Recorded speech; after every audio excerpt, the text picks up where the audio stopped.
కొత్త తరానికి నాంది పలకాలి.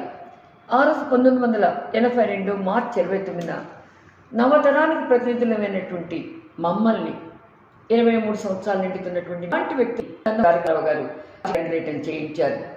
అనేక యువకుల్ని తీసుకొచ్చి దేశానికి అప్పచెప్పగలిగారు. ఈ రోజున 43 ఏళ్ల ప్రస్థానం తర్వాత 67 సంవత్సరాలు నిండినటువంటి నేను ఈరోజు తెలుగుదేశ అధినాయకత్వాన్ని ఒక ప్రశ్న సంధించాలనుకుంటున్నా. కొత్త తరానికి ప్రాతినిధ్యం ఇద్దాం సార్, నవతరానికి నాంది పలుకుదాం, నూతనత్వాన్ని తీసుకొద్దాం. మాలాంటి వాళ్ళు సలహా మండలికి పనికొస్తారు. మార్పు తీసుకొద్దాం, యువ నాయకులు సృష్టిద్దాం. యువ నాయకత్వంలో ప్రభంజనంతో లోకేష్ గారి నాయకత్వంలో ఈ రోజు నుంచి ఒక తర్ఫీదుని తీసుకుంటాం.